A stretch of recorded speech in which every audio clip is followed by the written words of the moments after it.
है friends, welcome back. इस video के अंदर अदानी टोटल गैस के करंट चार्ट पैटर्न के बारे में डिटेल में समझने वाले हैं कि स्विंग ट्रेडिंग और लॉन्ग टर्म के लिए खरीदना चाहिए, बेचना चाहिए या होल्ड करना चाहिए। इससे पहले अदानी ग्रीन एनर्जी का और एक वीडियो आया है जहां पे बहुत सारा अपॉर्चुनिटी अभी भी अवेलेबल है। ऊपर आई बटन पे आपको वीडियो का लिंक मिल जाएगा, आप इस वीडियो के बाद जाके देख सकते हैं। तो चलिए सीखते हैं एक साथ।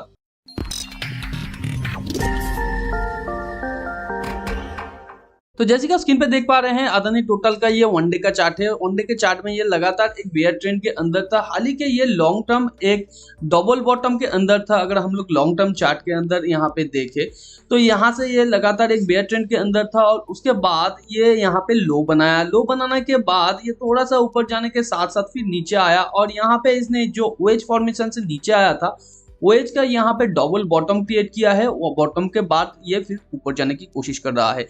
ये पूरा प्राइस एक्शन मैंने पिछले दिन के वीडियो के अंदर आप लोगों को डिटेल में समझाया था, जहां पे मैंने बताया था कि इस शेयर के अंदर करेंटली कौन सा अपॉर्चुनिटी बन रहा है। तब कंपनी का शेयर प्राइस था 643 के आसपास और मैंने देख सकते हैं यहाँ पे मल्टीपल आप लोगों को टारगेट दिया था और किस तरीके से ये अचीव हो सकता है वो भी आप लोगों को बताया था।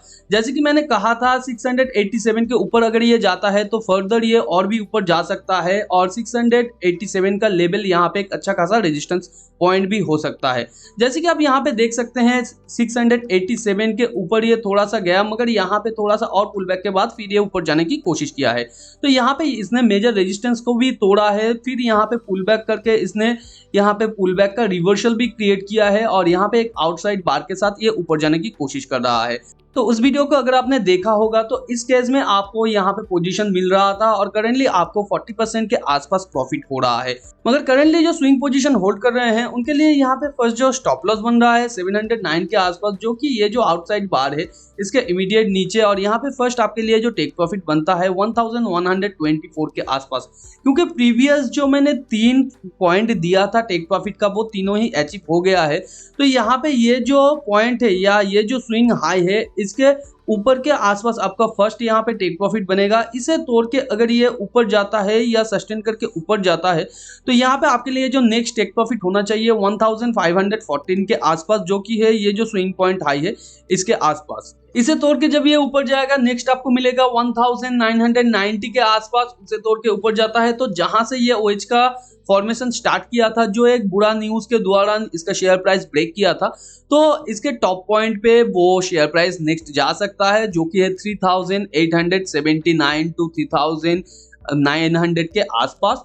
और उसे तोड़ के अगर वो ऊपर जाता है तो नेक्स्ट वहां पे एक बिग कंसोलिडेशन के बाद ही फर्दर वो ऊपर मूव लेगा। तो वो डिपेंड करता है ओवरऑल मार्केट कंडीशन, कंपनी का खुद का फंडामेंटल, फाइनेंशियल और यहाँ पे कंपनी का फ्यूचर प्रॉस्पेक्ट भी मैटर करता है। तो वो थोड़ा लॉन्ग टर्म का टारगेट हो जाएगा, आने वाले 1 सालों में भी वो अचीव हो सकता है अगर कंपनी का क्वार्टर ऑन क्वार्टर का परफॉर्मेंस अच्छा रहता है। तो क्वार्टर ऑन क्वार्टर रिजल्ट को भी आप ट्रैक करते रहिए, जहां पे आपको कंपनी का फ्यूचर में अर्निंग का क्या प्रोबेबिलिटी है वो आपको समझ में आएगा। और अगर क्वार्टर ऑन क्वार्टर रिजल्ट अच्छा रहता है, ओवरऑल मार्केट कंडीशन भी अच्छा रहता है, कंपनी का खुद का टेक्निकल भी इस तरीके से स्ट्रांग रहता है, जैसे कि आप यहाँ पे देख सकते हैं डबल बॉटम के बाद एक ओएच के बाद जब डबल बॉटम क्रिएट होता है और उसके बाद जब एक रिवर्सल का पैटर्न क्रिएट होता है स्ट्रांग, तो वो पैटर्न बहुत दूर तक शेयर प्राइस को लेके जा सकता है और यहाँ पे वेज के टॉप पॉइंट तक भी वो जा सकता है। और मोर देन 80% केसेस में ऐसा होता है जब ओवरऑल मार्केट कंडीशन सही रहता है। तो इस केस में ओवरऑल मार्केट कंडीशन करेंटली सही है और कंपनी का यहाँ पे जो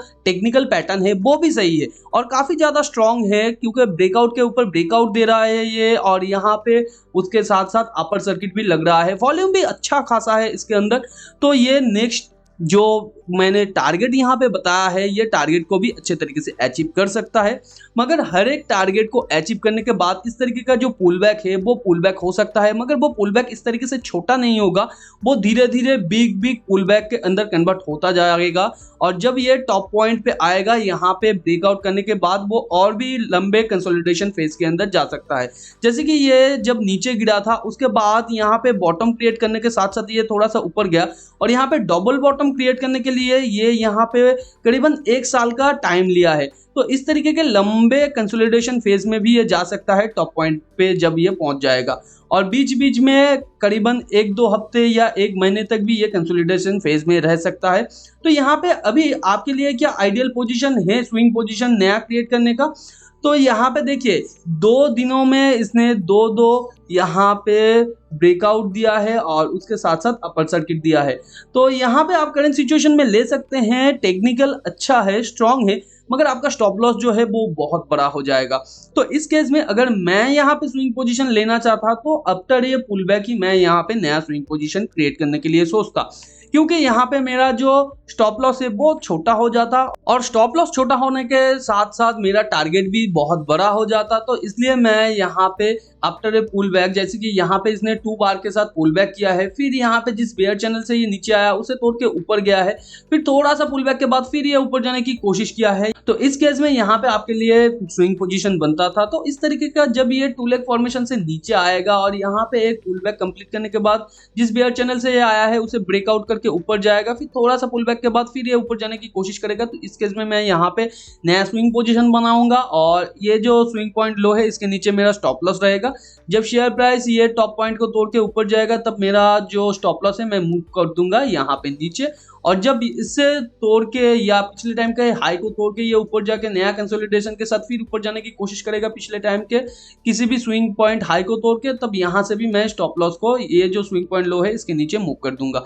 इस तरीके से मैं टेल करता जाऊंगा और नेक्स्ट जो यहाँ पे पॉइंट मुझे मिल सकता है या टारगेट मिल सकता है, हर एक पॉइंट पे मैं थोड़ा थोड़ा करके यहाँ पे टेक प्रॉफिट लेने की कोशिश करूंगा और फर्दर जब नया मुझे अपॉर्चुनिटी मिलेगा एक पुल बैक के बाद एंट्री का, तब मैं नया पुल बैक के बाद एंट्री करने की भी कोशिश करूंगा। मगर करंट सिचुएशन में मैं यहाँ पे कोई भी एंट्री नहीं करूंगा। अगर मैं लॉन्ग टाइम के लिए यहाँ पे इन्वेस्ट करना चाहता हूँ तो हाँ बिल्कुल कर सकता हूँ, मगर मुझे थोड़ा सा कंपनी का क्वार्टर ऑन क्वार्टर रिजल्ट को भी समझना होगा। तो अगर आप कंपनी के क्वार्टर ऑन क्वार्टर रिजल्ट के बारे में जानते हैं, वो अच्छा है और कंपनी का फंडामेंटल फ्यूचर प्रोस्पेक्ट और मैनेजमेंट भी अच्छा है, तो यहाँ पे आप नया एंट्री कर सकते हैं। एज पर टेक्निकल यहाँ पे अच्छा खासा प्रोबेबिलिटी है आने वाले टाइम पे कंपनी का शेयर प्राइस ऊपर जाने का। टेलीग्राम चैनल को भी ज्वाइन कर लीजिए, क्योंकि अचानक कोई अपॉर्चुनिटी आता है तो वही भी पहले अपडेट दिया जाता है, क्योंकि वीडियो बनाना बहुत ज्यादा टाइम कंज्यूमिंग होता है। टेलीग्राम चैनल का लिंक नीचे डिस्क्रिप्शन पे दिया हुआ है, आप जाकर ज्वाइन करके रख सकते हैं।